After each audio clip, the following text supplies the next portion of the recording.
नमस्कार मैत्रिणींनो, शुभ सकाळ सगळ्यांना. तर सकाळचं आता 10 वाजत आले तर चला मस्त सकाळचे थोडेसे घरातले कामं आवरले तर अजून काही बाकी येतं.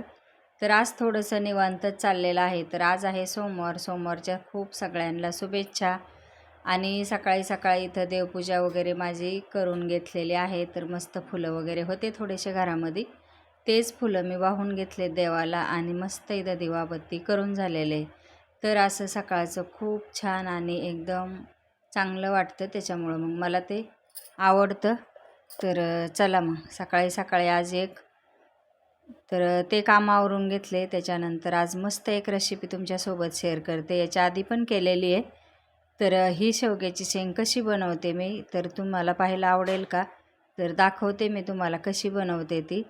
खूप छान होती. जास्त पातळ पण करायची नाही आणि जास्त एकदम सुकी पण करायची नाही. आणि ह्याला कुठला मसाला वापरायचा, काय करायचं, मसाल्याची सुद्धा गरज लागत नाही. तर अशा पद्धतीने मी थोड्याशा मिरच्या आणि धने, खोबरं हे भाजून घ्यायचं. कांदा पण कट करून ठेवलेला आहे. आणि हा मसाला शेवग्याच्या शेंगाला वापरायचा, तर खूप छान होतो. सेम हॉटेलसारखीच भाजी होती शेवग्याच्या शेंगाची.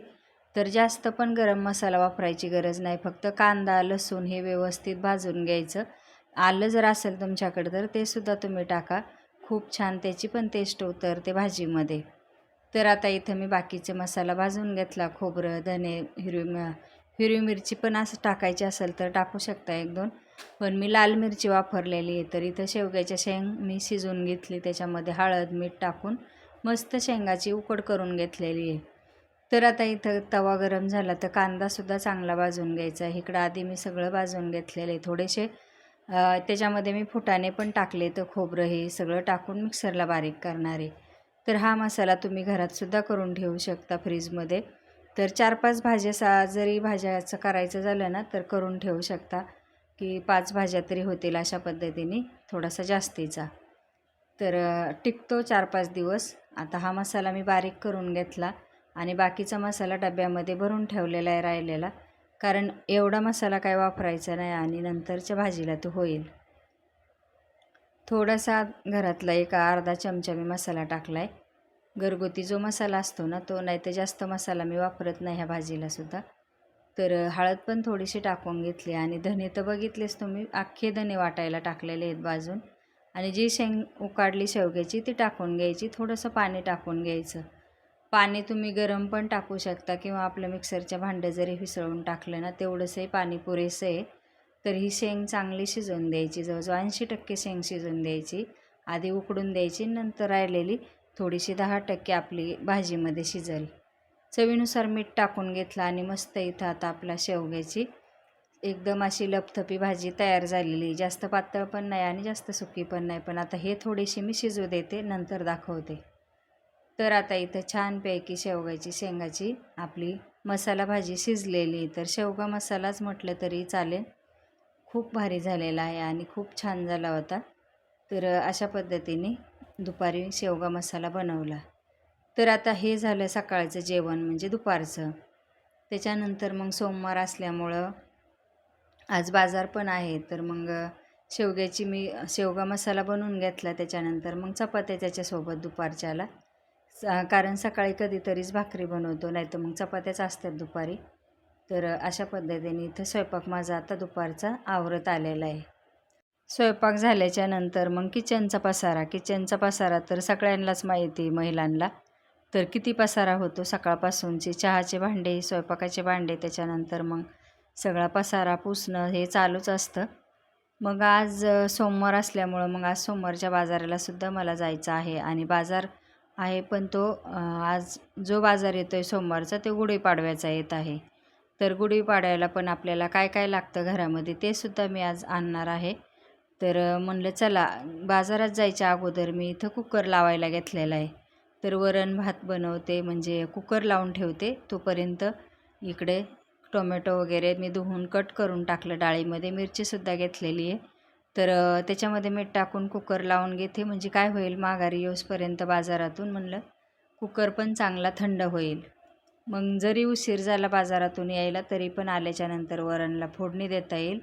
आणि त्याच्यानंतर दुपारचा थोडासा स्वयंपाक शिल्लक आहे, भाजी आणि भाकरी, त्याच्यामुळं मी फक्त आज वरण भातच करणार आहे. तर तेच कुकर लावून मी आता शिट्ट्या 4-5 होऊ देते आहे. आमच्या कुकरच्या शिट्ट्या थोड्याशा जास्त घ्यायला लागतात, नाहीतर तो दुसरा कुकर आहे ना त्याच्यामध्ये पटकन भात होतो.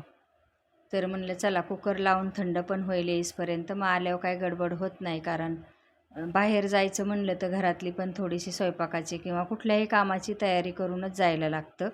तर अशा पद्धतीने मग म्हणलं चला मस्त कुकर लावून घेऊया, तोपर्यंत थोडंसं इकडं तिकडं होसपर्यंत शिट्ट्या पण होतील आणि नंतर बाजारात जाऊया.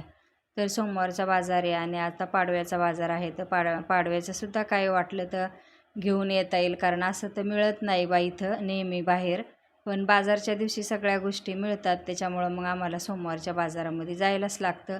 आणि पाडव्यासाठी बघा काय आणते काय नाही ते पण तुमच्यासोबत मी शेअर करेन. तर पाडव्याला दुसरं काय लागत नाही, नारळ वगैरे लागतं. तर मग म्हणलं चला ते पण घेऊन येऊया. आणि बाजार पण आज चांगला भरला असेल, कारण पाडव्याचाच बाजार आहे आणि आता गुरुवारी पाडवा आहे. त्याच्यामुळं सगळ्यांचीच तयारी, घरातलं नारळ वगैरे आणायचं, त्याच्यानंतर गुढीला बांधायला गाठी, बाकीचं काय साहित्य थोडं पूजाचं वगैरे. तर असा छानपैकी आता पाडव्याचा सण आलेला आहे 2 दिवसावर. तर टोमॅटो बघितलं ना तर सगळ्या टोमॅटोमध्ये एक टोमॅटो असं खराब होतं. मग मी काय केलं, ते बाजूला काढून ठेवलं, पूर्ण सडलं होतं आणि कचऱ्याच्या डब्यात टाकलं. नाही लक्ष दिलं ना थोडंसं भाजीपाल्यामध्ये बी तर लगेच असं खराब होतं. मग कुकर लावून झाला, त्याच्यानंतर मग शिट्ट्या वगैरे करून घेतल्या आणि मी आता बाजारामध्ये चाललेले आहे. बाजारात थोडासा भाजीपाला मिळाला ना मग 8 दिवस काय टेन्शन नसतं आठवडाभराचं. जे आपल्याला लागतं ते 8 दिवसामध्ये, कोथिंबीर, मिरची, भाज्या थोड्याफार. तर अशा पद्धतीने म्हणलं चला संध्याकाळचे जवळजवळ 8 वाजत आलते आणि आमच्याकडचा बाजार थोडासा उशिराच भरतो. त्याच्यामुळं आम्ही मुद्दामून उशिरा जातो. तर चला आता बाजारामध्ये करते खरेदी. काय काय मला आवडेल किंवा चांगलं दिसेल तेच मी आणत असते, असं काय पण आणत नाही. तर इथं कलिंगड घेत होतो आम्ही, ते पण मी विचारत होते गोड आहे का. तर बघितलं आवाज हे करून, पण म्हणलं चला बघू आता, आवडलं तर घेऊ नाहीतर नाही मग. तर बरेचसे असे मार्केट भरलं होतं, सगळीकडे गर्दी होती, काही जागा अंधारसुद्धा होता थोडाफार, कारण सगळीकडे काय लाईटा नसतात. आणि मग सगळा बाजार मी आता इथं घेऊन आलेली आहे. तर असा होता सकाळपासूनची रुटीन संध्याकाळपर्यंत सोमवारची. आणि काल काय व्हिडिओ टाकला नाही म्हणजे, तर एखाद दिवस होता असं की काहीच नसतं टाकण्यासारखं, त्याच्यामुळं मग मी पण टाकत नाही. मस्त भाज्या आणल्या होत्या इथं, फ्लावर, परत आवळे वगैरे पण मिळाले मला आणि चांगले फ्रेश भाज्या होत्या ह्यावेळेस. तर जेवढं मला आवडलं तेवढं मी भाज्या वगैरे, मिरच्या ते घेऊन आले. त्याच्यानंतर सगळा भाजीपाला निवडून वगैरे ठेवायचा फ्रीजमध्ये. तर चला मग कसा वाटला व्हिडिओ तो पण कमेंटमध्ये सांगा. व्हिडिओसुद्धा शेअर करा सगळ्यांसोबत आणि चॅनलला सबस्क्राईबसुद्धा करून घ्या. आणि डिटेल व्हिडिओसुद्धा पाहत जा. तर पाहिलं नाही तर गुढीपाडव्याची कशी तयारी आहे.